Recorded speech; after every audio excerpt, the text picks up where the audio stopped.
Hey everyone, welcome to Trading Paperbacks. I'm Josh Gilliam, I'm Gary Torres. and we're here to talk about all things comic books. We have 6 books in the new release rack to talk about this week, so let's get straight into it, Gary. We had a bunch of new comics come out this past 2 weeks. A couple that we're really excited to talk about, and a couple that I think were just okay. I'd have to agree with you on that. There is a big, massive list. Yep. So let's get started. Let's jump right in with Psylocke number 1. This came out from Marvel. This is a spin-off for the current X-Men run because, of course, Psylocke is on the main X-Men team this time around with X-Men, and she's gotten her own book. And this, of course, starts off with her getting benched by Psylocke. Psylocke? Cyclops. Cyclops. He continues to be the worst. He tries his hardest to be the best team leader, but yeah, he's I know. he's kind of just rubbing everybody a little bit on the wrong end. I know. And he is not painted well in this issue, but he is probably my favorite X-Men character. Is he now? Yeah, I love Cyclops, but I also love Psylocke, the core character in this issue. So, Gary, what do you think happened here? I mean, honestly, she's just running her own solo mission since she's been benched by Psylocke or Cyclops. Now we did the opposite. Yeah, right? Yeah. But yeah, she's just trying to do her own thing, try to get out of her own head of being the thought of a super weapon. Mm-hmm. And she's just trying to just blow off steam really from being benched, I'd say. That's what this first issue is, at least. Yeah. Yeah, realistically, that's all it is. She gets kind of thrown onto this solo mission. She's working with a hacker she's previously saved, and he finds out about this gallery and these people that need saving. And honestly, I thought this was a pretty solid issue. Yeah, I'd say it was a pretty solid issue. Nothing in particular to really point out, honestly. It all is just seeming solid. Yeah, I'm based on the first issue, things can really change here in the next couple issues. They could really turn this around, and this could be like a top contender for, a book you need to be picking up every time it releases. I thought this was going to be a mini series. Of course, you and I get the Marvel preview catalogs at the local comic shop every month to show what's coming up, and they will tell you like book 1 of 5 or 4, however many it's going to be. This didn't have that, so this to me says this is going to be a long-running series. Yeah, her own ongoing. And I don't think this, based on the first issue, is going to be able to carry the weight of an ongoing series. I don't feel like it would either. I'm only saying that just because like it's a first issue. I'm not gonna bash it or anything because it wasn't bad. Yeah. It wasn't great because that's kind of how standalones are, unless like you're really in tune with the character. Mm-hmm. Otherwise, like it's okay. It's not anything to shout home about or anything. Yeah, I mean, I was impressed visually. This is good. I like that her boyfriend, John, he came up in the Hellions series during the Krakoan era. They kind of teased they were going to be a thing, and then here they are dating. So I do like that. There's stuff here that I think is really good, but I don't think there's stuff here that's thick enough to hold water, Yeah, nothing crazy that like screams, "Hey, I should pick it up."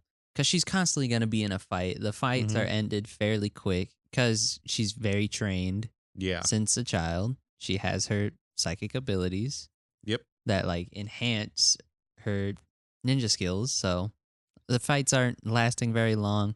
It's really just more of how her mental state is going in these fights is what we're looking at, it feels like. Yeah. There's a point where she's fighting 2 underlings, and one of them is, he's really like holding his own, and the other one doesn't. And part of this is like AIM is putting out these momentary X gene activation patches, and he smacks like 5 of them on him and becomes this like massive monster and creature.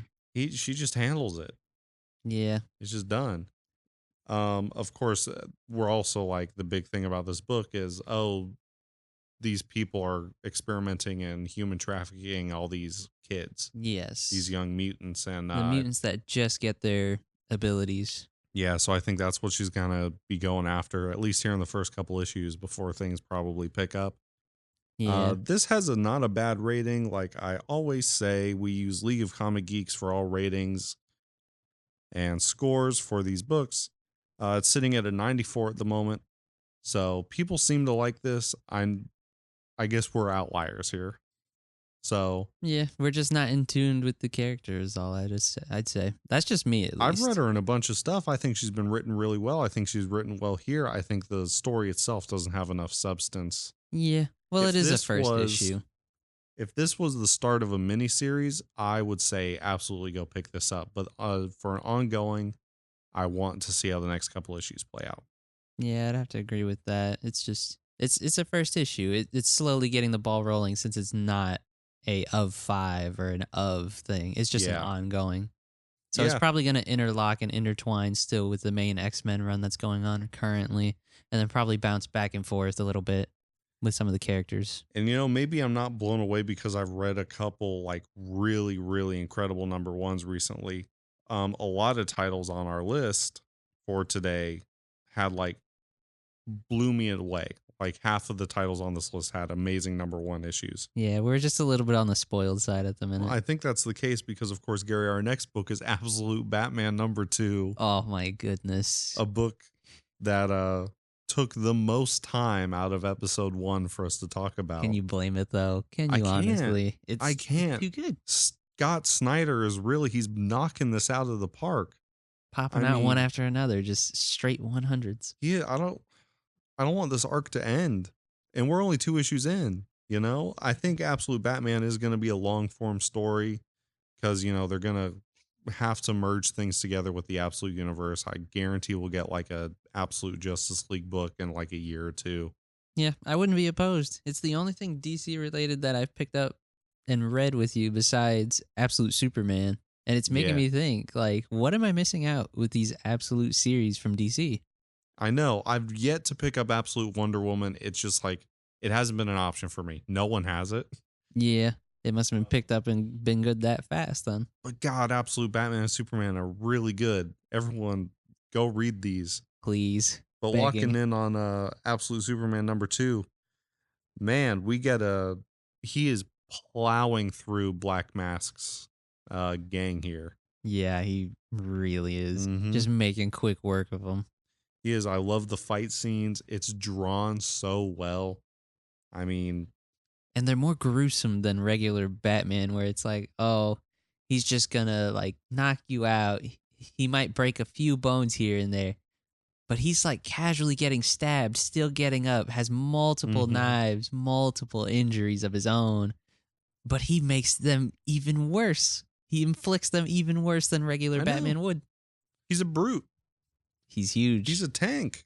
Some say he might be taking venom because he's just that big. Oh, dude. I'm curious to see. Oh, I would love to see him fight Bane in this universe. Question is, would Bane be way bigger than Batman? Because Batman's big in this one. Yeah, I don't know. I want to see it. I want to see it. I want it I to need happen. it. And they teased Harvey Dent. They teased a lot of villains. I want to talk about that real quick. They So did. there's a part of this book where it's like a poker tournament between him and his boys. Yeah. Who are like, holy shit, Bruce, you finally showed. Where you been? Where you been? And he rolls in, I guess, for like the first time in a year or something. And first of all, he wins the game. Yeah. Of course he does. He's Bruce Wayne. He does that casually. We talked about it in the first book. He's friends with all the supervillains. His typical rogues gallery, except they're not bad guys here. They're mostly just average Joes, or they have some sort of connection into the underbelly. Yeah. The Riddler is a tech bro. Yeah. It's great. Harvey Dent's still a lawyer, but like he has his little ins and outs of what's going on. Yeah, I mean, Killer Croc we saw in the last issue was he owns like a gym. Yep. Harvey Wants to Dent's become a lawyer. zookeeper. Yeah. Harvey Dent's a lawyer, like you said. Yep. Riddler's a tech bro. I forget who else we see, but I know the Penguin, he's a businessman. Businessman. A question is brought to him and about like the validity of something he's done. And he's like, whoa, back the hell off. I'm a legit guy. And he's not a legit guy. Absolutely not. So yeah, I thought this was really good. And I love that Alfred's just narrating it all though. Yeah, I hope Alfred. Do you think that's going to be something for this 5-part arc? Or do you think that's going to be like a staple of this book is Alfred's narrations? I think until maybe the next issue or maybe issue 4, they'll try to like maybe interlock some dialogue, hopefully, between him and Bruce. I I want hope to so. see that because that would be interesting. Yeah. Because they're implementing Alfred more now. They already did because he started it, but Hmm. like they're gonna try and work out a little alliance for now. Yeah. So a lot of this book is Black Mask's gang, the party animals, Yep. coming after Batman because, he's really messed up the operation. Mm-hmm. A lot of this is them plotting through it. They find he's got little central nodes of like, instead of one base of operation, he's got little like Yeah, he's got little hideouts intelligence here and nodes and there. hideouts. They find one of them, and it's the one we see at the end of the last issue. They are about to storm it, and he isn't there, and he blows up the building, Yep. and it like makes the face. It's so cool. It just symbolizes the cowl. I love it. Yeah. No, the artwork in this book, I cannot stress enough, is incredible.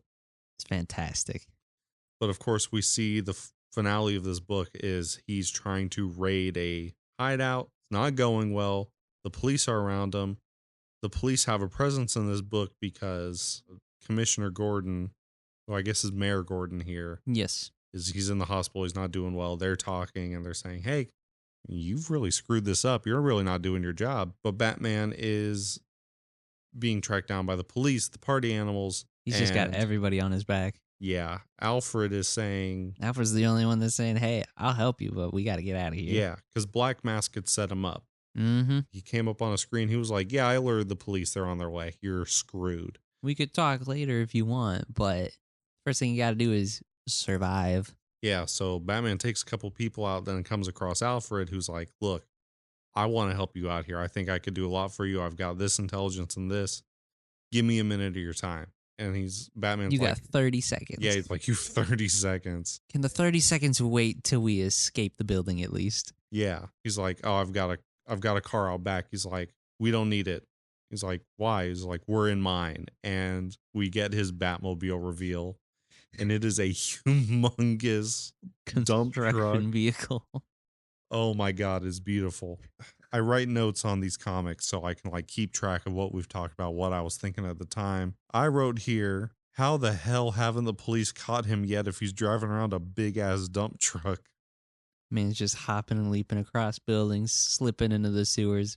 Finally pulls up to one of his hideouts that just has the bat dump truck.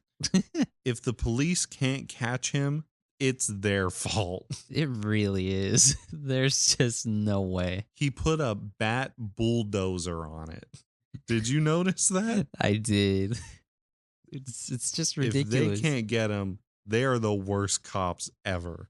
I took forever reading that issue just because I was staring at the truck for so long. I was like, I know. what is this? When I first read it, I was like, dude, It's you insane. need to read this immediately. Yeah. We also get a Selena Kyle tease, That who we is did. supposed to be at the table, but she's not. I don't know. I don't think this meant nothing to me. I found it crazy though that they're all childhood friends in this one. Yeah. Yeah, that's a nice touch. I actually quite like that. Yeah. The regular average villains are like just, oh, hey, Bruce, welcome back from the swing set when we were kids and all that. Yeah. It's crazy. Yeah. I don't know. The Selena Kyle reveal to me is if she comes back, she comes back. Yeah. I It's mean, kind it was of gonna happen. whatever. Yeah. I don't know. But ultimately, God, I love this series. Instant 3. It's just Yeah. dropping 3s. Yeah. We do the rating of 1 to 3 here. 3 being absolutely fantastic. Oh my God. it 1 was so being good. you might as well just toss it in the garbage, sadly. Yeah. Two is wait for the Wait to see if graphic novel something to come out. happens. Don't buy it individually. Get it all at once. Exactly. Yeah. Wow. I'm so pumped for issue 3. I need it like yesterday. Yeah. I love it. All right, Gary. Moving along. Ultimate Spider-Man number 11. Oh boy. Yep. Again, like I said when we were talking about Psylocke, I think we've been spoiled with issue 1s because between Absolute Batman number 1 and the entire Ultimate Spider-Man series, which had a phenomenal first issue. Great first issue, if you ask me. God, Ultimate Spider-Man knocks it out of the park every single time. I've not read a bad issue. I have to agree. There's not a single bad one. Mm-mm. Not one that's lacking in any sort of hype or what's going to happen. Yeah. Everything is just a build up and build up of something that's so good. And it's just like, why do I have to wait for another one? We have so many out, but I need more.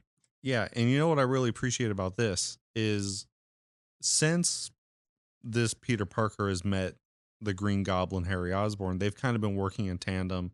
Spider-Man's not gotten a lot of solo No. fights or anything, or even time in the mask. I feel like the past 5 issues, it's been him and Harry. Harry is not picking up his call in this issue. Like he went and did something else. It's teased as a bit of like oh, you're going to want to hear this, but Peter sees a fight and leaves it. So we don't actually get that reveal of where Harry was. Yeah, not yet till after. We see him fighting off Mr. Negative in this issue for a bit and like his goons, and it's so good. I mean, Jonathan Hickman writing this Ultimate Spider-Man book. Ugh, He's doing a great such a job. good writer. He's doing a great job. No, Jonathan Hickman is really knocking it out of the park on this one. Yeah, so this issue we start off with Spider-Man calling Doc Ock, who is, employed at Oscorp in this universe. Yep. He's like, "Oh, I can't find Harry. I guess I better call him, but damn, I really don't want him to have my number, so I better hit a star 67 for it." Let me just hit him with the unknown caller real quick. Yeah, I think Jonathan Hickman is really good at writing like banter, Yeah. and he's a good conversational writer. You kind of have to be if you're writing a Spider-Man novel. Yeah. You have no option. Him and another writer we're going to talk about later in this rack, I think they really excel at writing conversationally. We don't find out where Harry is. I think last issue he gets a spandex suit. I think it was Yes. last issue. It might have been issue 9. I can't remember off the top of my head, but he did get it within the last 2 issues. He's no longer on that suit that I'm almost certain is going to become a symbiote situation later down the line. That could be pretty cool. They are really cramming things into this Ultimate Universe. They really are. They're kind of just piling it all in. And I'm for it. I mean, it's working really well. Yeah, because he's piling it on just right. Right amount of layering, and it's all coming into fruition. Yeah. I think his spandex suit looks really good. The artwork in this, damn, it looks... I was leaning over. You were reading this at one point, and I leaned over to say something to you, and I was like, I totally forgot what I was going to say. Because I leaned over and I'm like, it looks like something written in the 70s. The artwork is incredible. I love that 70s classic look. It's so modern and so like classic all at once. I mean, like literally the page artist before team is just straight regular. The artistry in this book, it's incredible. Yeah, it's literally just like straight modern day in one page before. And then straight next page, at least half of it has that older type of style to it. Yeah. Frankly, first of all, before I say this, when he was fighting off Mr. Negative's goons, they have lightsabers. It's not explained. They just have lightsabers. I mean, they're imbued with the negative energy is what they are. I don't care. They have lightsabers. Fair enough. There's also a big part of this where rather than fighting Mr. Negative, he kind of just walks up to him and has a conversation, and then Mr. Negative sicks all these people on him. Yeah, he's more of a conversationalist. I like that. Yeah, gives them more banter, tries to make Spider-Man more Spider-Man-esque. Because lately it's just been more casual dialogue the last 3 issues. Yeah. Yeah, I like it. This was a big conversation issue. I mean, it was awesome to see him fighting Mr. Negative's goons at the beginning. But frankly, seeing him fight solo, the interaction he has with MJ, the interaction he has with Uncle Ben, we go back and we see what's been happening with Fisk Tower. I mean, this might be one of the best books in this run to me. So far, I'd have to agree. Like, he's trying to rally up his Sinister 5 now from 6. Yeah. Trying to maintain the 6 status. I can't stress enough how good this issue was, truly. Yeah. Real quick, that conversation with MJ was really good because it kind of, I guess, really hit her when he comes in all like battered. Like, this is dangerous. Yeah, she's trying her hardest to keep on her straight face of like, I'm trying to be the cool wife that's like, I'm so happy that you feel good about what you're doing Hmm. and like you feel like you have actual purpose now. But like, I'm still worried to death about you. Yeah. And it's piling on seeing you like this. It's not making it much better. I love seeing this couple, MJ and I'm Peter. for it. Them I'm so for married. it. There's no high school drama. No, I think in the current Amazing Spider-Man run, she is dating someone else. that is a shame if you I ask know me. you haven't touched it. I have Um, not. she's dating someone else, and they're just like friends at the moment. Everyone hates it, I and what would makes too. it worse is you read this, and you see how incredible it is, and they have their kids. It's just, I love it. It's called having the cake and eating it too. Yeah, they really are. And then he gets his powers after he's got all the good stuff. Mm-hmm. It's like, what am I going to get? A scoop of ice cream right after the cake? Yeah. So after the MJ conversation, we go to Fisk Tower, where we're seeing their Sinister Six, where I guess they're already subbing a member out Yeah. because in issue 10, Black Cat gets like Spider-Man beats him, he kind of sets himself free, and then Harry Osborn essentially paralyzes him, Yeah. launching him off a building. Um, yeah, he's alive. Apparently, he's just not gonna be Black Cat Yeah. He's anymore. just done. He's incapacitated, really. He makes the comment of, well, I'm still in charge of my area, but when it comes to all that, my daughter is going to be stepping in, And which is Fisk did fine. not like that, No, though. Fisk did not like that at all. I mean, he is very much like, no, that's my area. He's like, I'm the king of this castle. That is all my domain. You Yeah. could think you have it, but really, you don't. Yeah. I think doing the Sinister Six build up for this, since we're not doing Green Goblin, is really good. And I think the team they've assembled is pretty solid. I'm curious to see how he's going to fare against Mysterio.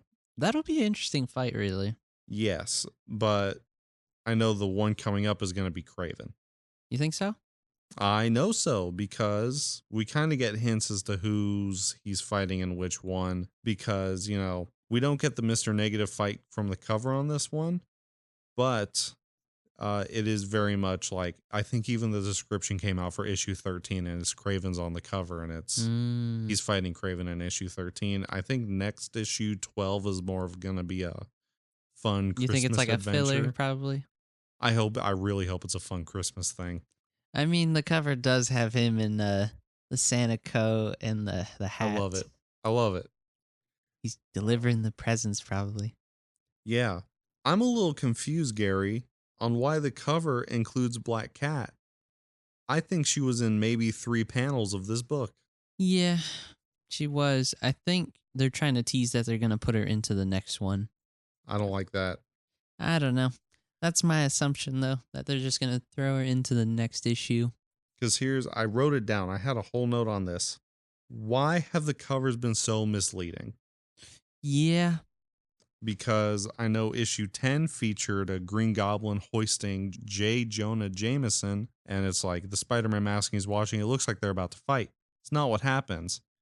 Harry Osborn does confront J. Jonah and Uncle Ben. I think they're showing it's what to come, really. That's either within the issue or what's to come next. Because like you said, they did get into a bit of a discussion. Uncle Ben, J. Jonah Jameson, and Harry. Yeah, I think I kind of take it as they look at what's in the issue and they think, They try to give it like this a might be foreshadowing. fun to draw. Like, Uh, because even issue 9, and I'm sorry I don't have them in front of me, but issue 9 has the Sinister Six on it. Like, Spider-Man's about to fight all 6 of them. yeah. And all they did was just show them for the moment. Mm-hmm. I don't get it.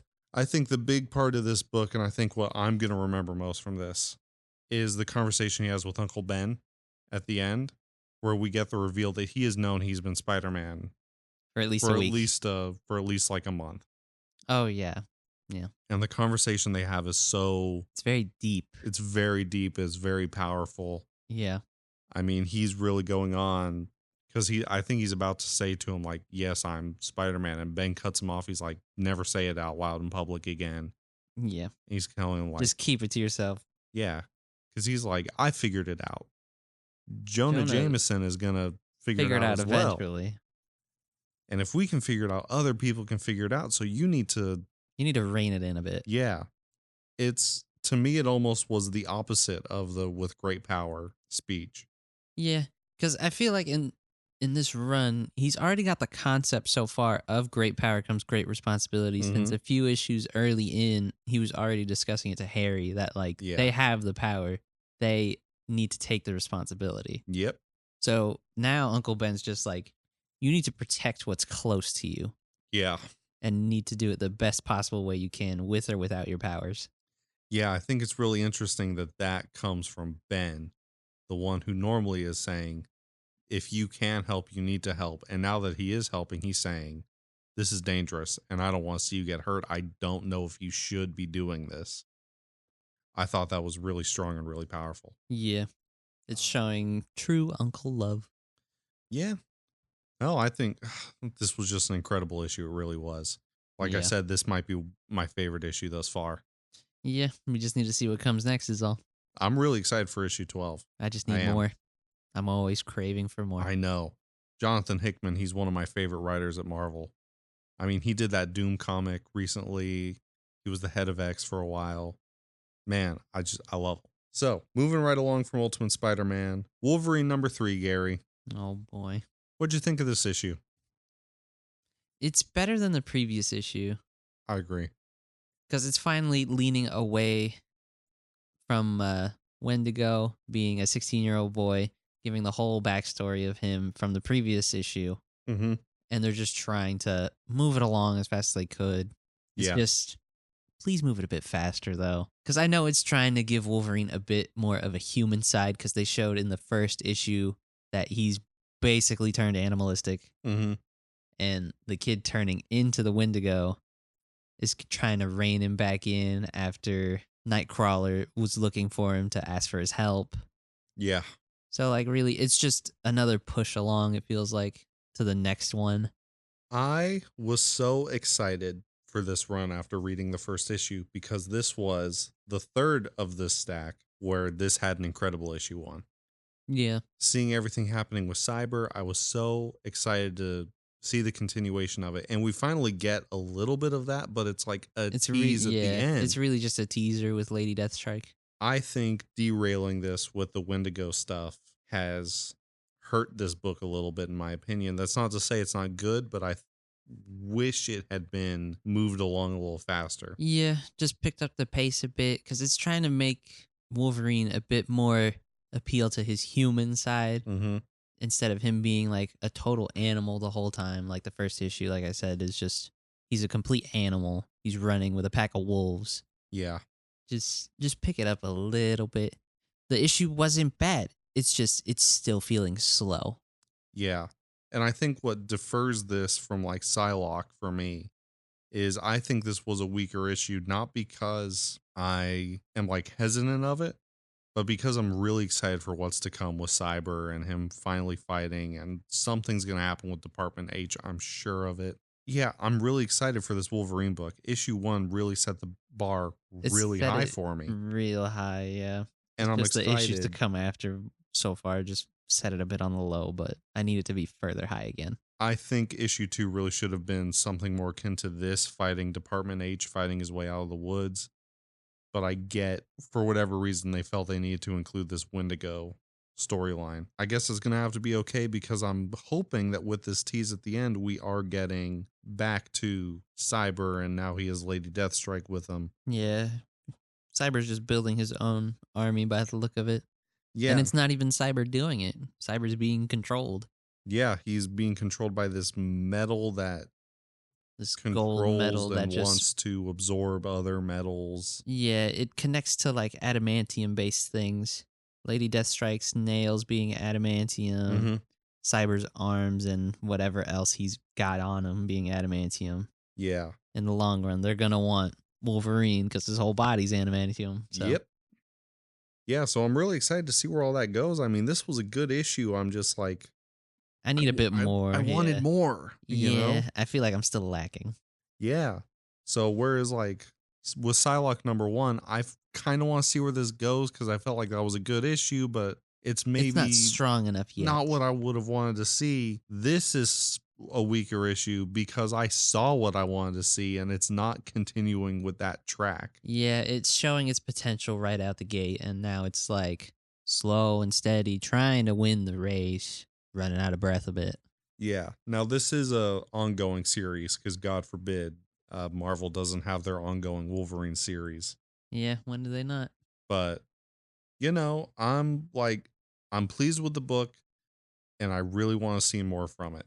I think the art's good. I think the story is pretty solid. I know on League of Comic Geeks it's sitting at a 94 right now. People like this. I want to see more from it.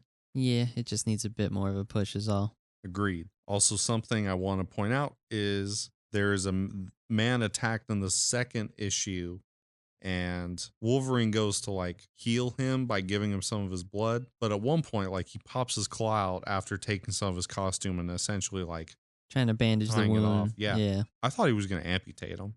Just gonna take it I right thought off. he was going to. I thought he was going to cut the leg clean off. I don't know if it was that bad of a wound, but I Well, don't he know. was talking about like, oh, well, the Wendigo blood, the curse can be spread by bite. Yeah. So I was like, oh my God, that's gruesome. He's going to take his leg off. And he's like, but my healing factor might be able to cure him. And I was like, oh, Never well, tried it. Let's give it a go. yeah, all right, sure. So yeah, no, I thought this was solid. I think I would give this of 3 stars. I would give it a 2. Yeah, I'd give it a 2 since we don't do halvesies here. I would say 2.5 because, again, I wanted more, but like his inner monologue trying to, or not monologue, his inner dialogue really with Mm, himself of like what's going on in his head. yeah. That's really, to me, carrying it so far since it's running a bit Hmm. slower. Yeah. I mean, that's most of the meat of this is that inner dialogue he's having. Yeah. So, all right, Gary, moving on to our 5th book in this stack. I know we're looking forward to this. This is Moon Knight Fist of Khonshu number 2 for Marvel. We get an Iron Man cameo right off rip with this book. That we do. Um, take this away, Gary. I know you're very excited for this series. So, Yeah, I'm kind of just waiting for it to take off a bit more because it's, again, it's veering from the vengeance of Moon Knight mm-hmm. and Blood Hunt since Iron Man has shown up in this issue, and he's trying to just take back his streets. He's trying to take back everything that was his while Blood Hunt was going on, while he was gone. Because the entirety of Vengeance, he was gone. He was dead. Yeah, And this one, it's just developing, trying to get rid of glitter, the local drug that's getting thrown around. yeah, that's kind of his big thing in the series, isn't it? Is he wants this drug off the streets. Yeah, trying to take back his streets, and the first thing on his list to do is get rid of the main drug that's kind of causing everything to run amok. Yeah. I don't know. I didn't hate this issue. I think like you, I'm waiting for this to take off because issue 1 was also very slow. I think. Yeah, that's the thing with these Moon Knight ones I've noticed because I've read the entirety of Vengeance at least, and Vengeance was a bit on the slow side as well. It's giving the inner dialogue of all the characters going Mm, on, but at the same time, it's trying to build its narrative. yeah. And this one, it's not far off from that, if you ask me. But again, there's no inner dialogue between two characters. Everything's out in the air now. Like Moon Knight's just trying to move along and again take back his streets. He's trying to just be back to being the top dog Yeah. with him and his midnight mission. But like usual, obstacles are standing in his way. Glitter being a mix of magical and chemical compounds. So he's just trying to figure out who can help him with that. And Iron Man just turns him towards Hank Pym, which apparently I was not aware of this because this is when I was still starting off reading comic books again. But Hank Pym has been dead for some time. Yeah. I didn't know that either. Yeah, so.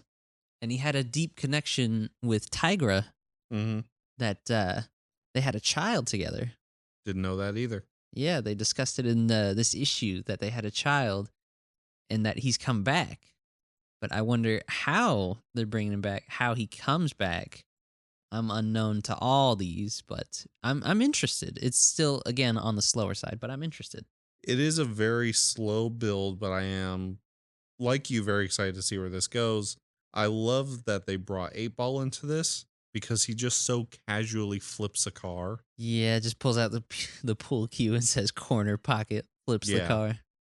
I mean, honestly, it wasn't even one of the bigger scenes in this book. I know the big thing is the villain Cubis shows up and they have a big fight scene. Moon Knight, him, Yeah, him and Hunter's Moon. yeah, they have a big fight scene. But for me, one of the highlights of this book was when those goons are in the car and Moon Knight flips in front of the car and they're like, dude, it's Moon Knight. And he's like, Just run him oh down. my God, floor it. Oh my, we got him. He's cooked. Just We run him we did down. it. We 8 Ball's got just him. right behind them, just Yeah. like wait for it. And then he flips the car. I think to me that is what stands out the most in this book. Yeah, from action point at least. Yeah, Yeah. And I think it's this writer, Jed McKay. He's so good at writing like conversational dialogue. Him yeah, and Jonathan Hickman, I think, really have that down pat. And he's good at doing like team stuff. He's good at doing solo stuff, obviously. yeah, But I mean, he's done this Moon Knight run and it's really good. And, a lot of that is the inner dialogue. A lot of like that issue 0 of Fist of Vengeance. Fist of Vengeance, Fist of Konshu yeah. was just like Konshu It's just talking the whole Konshu time. narrating the story of what's happened so far, giving you like a rundown, a Yeah. recap. Yeah, I thought it was really good. He's currently writing that mainline X-Men book. Is he now? Yeah, Jed McKay is on this and X-Men, and I think both of them are really solid. Yeah. So, yeah, I'm excited to see where issue 3 takes this. I've not read the synopsises of any of synopses. Probably synopses. Synopses. We're both. I Probably. bet we're both wrong. Probably. I bet it's some other third thing that neither of us know. Yeah. I've only seen the covers. I think the covers for the next issue as well as issue 4 look incredible. They do. And I think love that's all we them. have as of right now. Gary, you ready to move on to the last book in our new release rack? Ready, This Freddy. issue. Sentinels number 2, Gary. It's been a hefty Marvel week. We only had one DC book this go around. Yeah, that's kind of how it's going so far, at least. This is right off the bat. We get a couple pages with the Avengers when Onslaught had attacked because this covers the backstory of one of the Sentinels. I don't remember any of their names. I only remember her name, and it was Emily. Really? Yeah, it was Emily. I couldn't have told you that. Yeah, the characters are kind of forgettable, even if they're the main characters, not going to lie to you. Yeah, I was very excited for this book because it was so different when they announced it. And it is different. And honestly, I'm really enjoying this run. Yeah. This is going to be a 5-issue miniseries. Okay. So, which is good because I don't think they could have really pulled this out further. No, personally, no. They are, in this issue, bringing in Sebastian Shaw, They did. the Black King. Mm-hmm. But like I was saying, it does start off with the Avengers. Vision kind of gives her a pep talk, some hefty air quotes around that one. Yeah, because she just lost her mother. Yeah. Moment of, because Onslaught turned off her mother's pacemaker. Yeah. And she's like, why are you so calm? And he's like, oh, I have like a nervous system, but I don't feel things like fear. And she was like, that's incredible. And we cut to her in the future. She's in the Sentinel program. And she's like, yeah, I had a double dose of like mood stabilizers. Yeah, I'm just absolutely mellowed out for the moment. Yeah. I mean, and it turns out, of course, later in the issue, she is still having like PTSD sightings of Onslaught. Yeah, she cannot get him out of his head. Yeah, which for the opening scene really didn't have a lot of play, I think, in this. A lot of this is the fight sequence between the Sentinel team here and Sebastian Shaw. Yeah. Which honestly was pretty solid. I mean, he's an energy absorbing mutant. A lot of them just have firepower and combative skills. Yeah.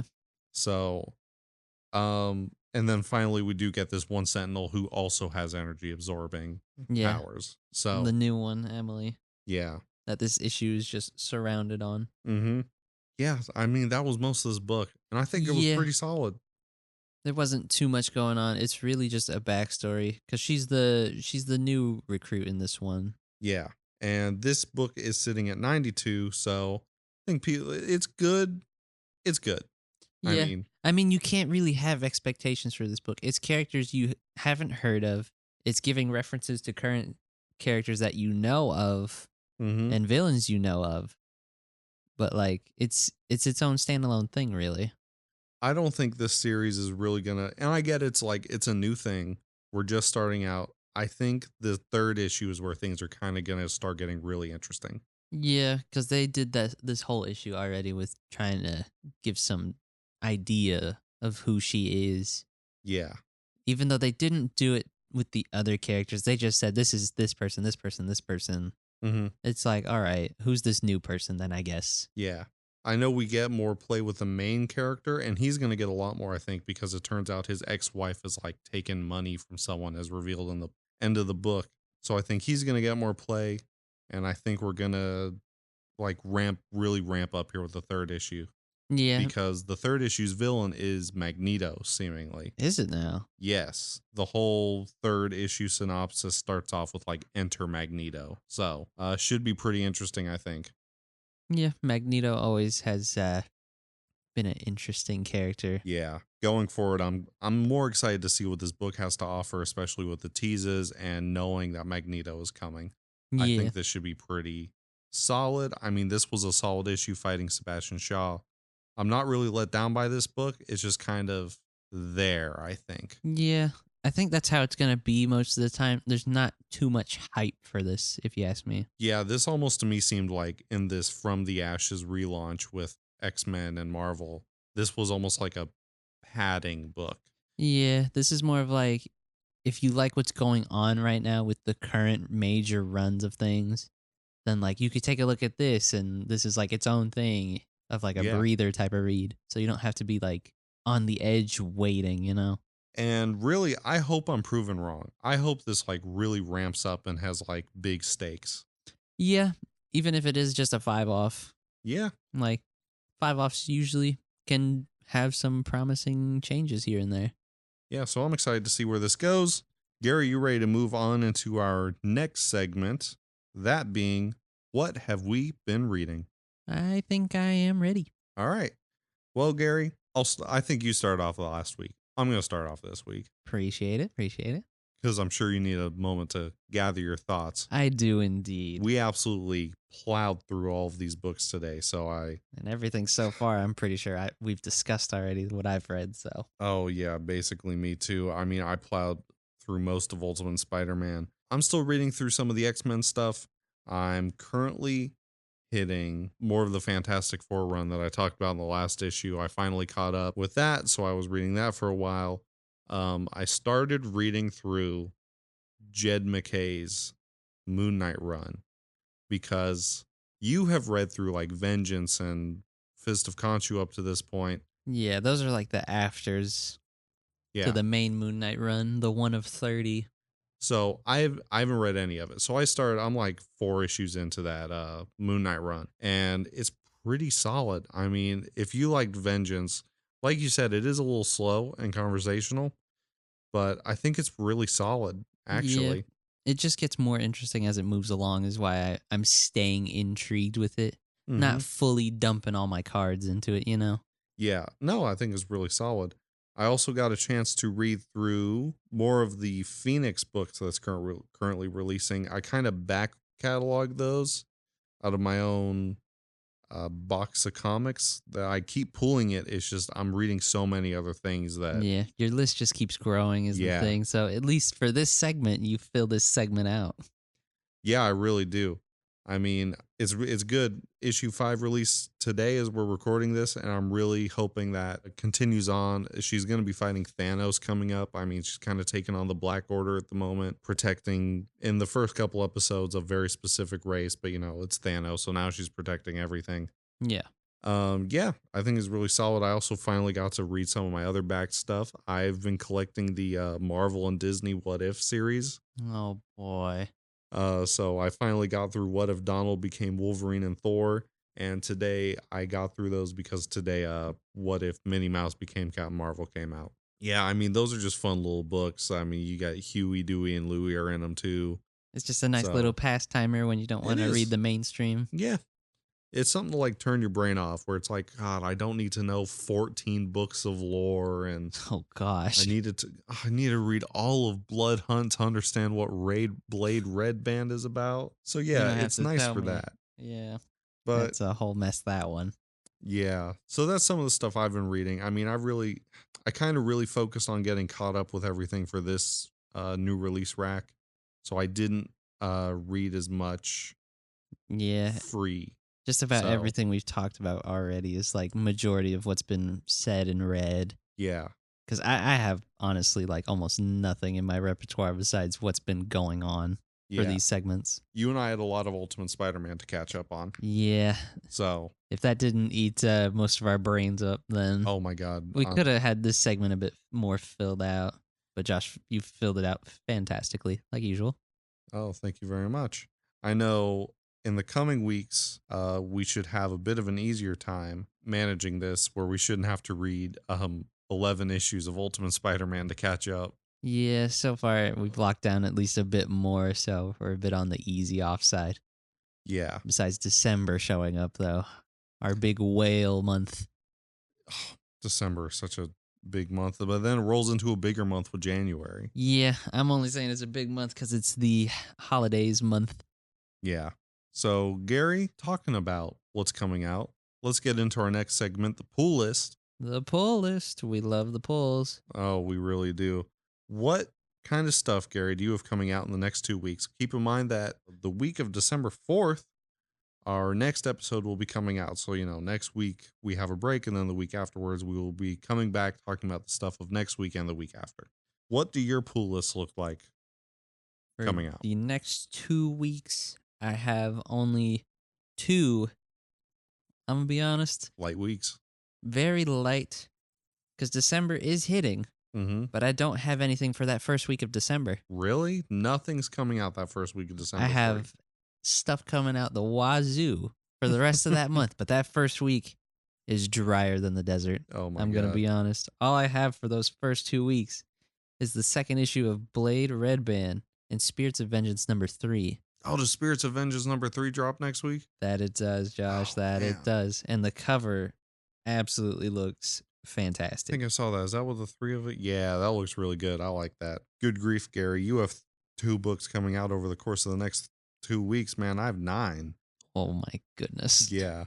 Is it just because it dips into that special December month? Yeah, that first week of December is I have 5 books coming out.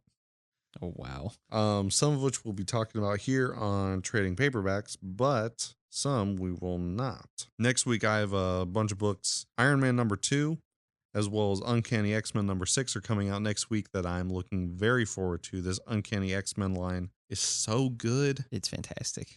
I think this one's kind of going to be a filler issue because like issue 5 we kind of got a wrap to this I don't even know how to call this arc something. It was like a monster had been tracking him and they finally fought the monster, Mm-hmm. So I guess is going to be a bit of an epilogue to like finding these kids and that, because Marvel's kind of doing these every 6 issues is kind of the end of a mini arc because that's how they've been releasing their trade paperbacks. Hmm. But I think it's a filler because like we got the conclusion to that with issue 5, and issue 7 launches in with that part 2 of Raid of Grey Mulkin that X-Men and Uncanny X-Men are crossing over to do. Oh, boy. So issue 6 is just kind of going to be there, I think. And I'm looking forward to Iron Man number 2, which I think we are talking about That we are. for the next episode. But then next week, our 2 big headliners for episode 3 of Trade Paperbacks comes out. We're going to be pitting West Coast Avengers number 1 versus Justice League Unlimited number 1. Oh, gosh. Team book versus team book, Gary. Which one's going to do it better? I am so hyped for West Coast Avengers. I'd have to give it to West Coast. Oh my God, this has been on my pool list. Like the day it dropped, I put it on there. You've just been antsy every time you look at it. Oh my God, I love West Coast Avengers. I loved it. Yeah, I'm really excited for that. It's kind of just an Iron Man team book when you look at it. I mean, Iron Man, War Machine, and Ultron. Ultron, that's different. I like that. I'm glad he's It in is a this. twist. And then Jessica Drew Spider-Woman as well as Firestar she's a mutant, but she's kind of more of an Avenger than an X-Man. Hmm. I like this lineup, and I'm really excited for this. And of course, JLU number 1 From DC, looks very good. We have our classic Batman, Superman, Wonder Woman. But the cover is also showing Flash, Captain Atom, Black Adam, as well as Scarlet Sapphire from Green Lantern. That is a So that's stacked up interesting. line. Yeah, it's a little different, huh? Yeah. I mean, Flash is normally there, but like the rest, that's pretty stacked up. Yeah. So I'm curious as to how this is gonna be. This is the first Justice League book after the All In special, but I think it's gonna be pretty solid. And then Gary, the next week I have even more books. You gotta love having more books. That's what we're here for. That's what our viewers are here for. Oh yeah, they are. All 8 of you. Um, Fantastic individuals. I think the book never mind. I was gonna say the book I'm looking forward to most, but oh my god. The one I'm looking forward to the least is gonna be X Force number 6. This series is honestly, I'm surprised, still on my pull list because it's just really not hitting for me. It's just Um, getting picked up and collecting dust. kind of. I mean, they're kind of like all in the 80s ranking wise, and I would put them in the 70s Oh personally. wow. I'm not crazy about the lineup they have, but what I am crazy about is Wolverine number 4 drops in 2 weeks. Oh, I need that. We'll bi-weekly release going on. I like that a lot. And then the 3 books I'm really hyped about is X-Men number 8, which is going to be part 1 of Raid on Grey Mulkin. Mm-hmm. I mean, the cover alone, Gary, take a look at this. Let me take a look at this. Oh, that is pretty good. Rogue, Clock, and Cyclops. I love it. You know it means business when Rogue is just letting loose. Oh yeah. And then the Ultimates number 7, this is that Ultimate Universe Avengers book. This is coming off of issue 6 where they had to fight the Hulk. So this is kind of, they're even touting this as a new story arc begins Oh wow. because they do that, 1 through 6 for the trade paperback. Yeah. So 7 through 12 They're gonna now start will their be whole next line of showing, hey, this is what's going on here. yeah. So the Ultimates has been pretty solid so far, actually. So I'm excited for that to come out. I think we're covering that on here. I hope And then, so. Gary, the thing that I'm kind of the most hyped for is issue 1 of a miniseries from DC, Two-Face number 1. Oh, I am excited for that. I This think is I gonna might be pick up so my own good. copy. You think so? Yeah. So this is like he's just going to be a criminal lawyer. And he's just taking cases. I think he's doing Victor Saz in the first one. Ooh. Yeah, I'm really excited for this Two-Face book. I think we're talking about that week when this releases. If we're not, it would be criminal. Yeah, I don't know what the list looks like. I don't stare at it every day. It's too many. I'll stare at it right now. If you stare at it too long, eyes will burn up. Yeah. So, you know what we forgot to do? What did we forget, What Josh? was your favorite book from this new release rack, Gary? My favorite book from this release set that we have covered today? Yep. I mean, honestly, it's gonna have to be Spider-Man. We kind of do this we did this last week too. We're just agreeing, huh? Because mine's also Yeah. going to be Ultimate Spider-Man number 11. It's taking the show too many times. I'm not gonna lie to you. It You was can't get too between opinionated. this and Absolute Batman, but That, yeah. Well, for Well- me, Absolute Batman took the cake, though. so you're changing your answer? It's tough. Did you forget that book was in there? No, it's just I'm remembering that there was some contenders for the number 1 slot of this set. Yeah, I think the episode 1 we kind of like unanimously were like, yes, it's Absolute Batman number 1. Yeah, But we have a week with Absolute Batman and Ultimate Spider-Man. Yeah, it's a little tough. it is very difficult because I want to say Spider-Man, but I want to say Batman. They're both characters that are fantastic. You gotta choose one. Oh boy, I'm locking in with Ultimate Spider-Man 11. Like I said, this might be one of my favorite issues of the run. It is very good. The writing for this one is very heart to heart towards the end. Yeah. While Batman is just gearing up, though. Yeah. I'm gonna have to agree with Spider-Man though, just because I need more though with Batman. Because again, like I just said, he's gearing up. He's not fully in the meat yet. You know. Yeah. God, Ultimate Spider-Man. So good. I love it. All right, Gary. I think that's going to be it for this episode. We'll be back in 2 weeks to cover Team Book versus Team Book. That new release rack is going to be looking like West Coast Avengers number 1, JLU number 1, X-Men number 8, Two-Face number 1, as well as Iron Man number 2 and the Ultimates number 7. Pretty stacked up. You're right, it is stacked up. All right, this has been Trading Paperbacks. I've been your host, Josh Gilliam. I am Gary Torres. And we hope you guys have a wonderful day. Bye.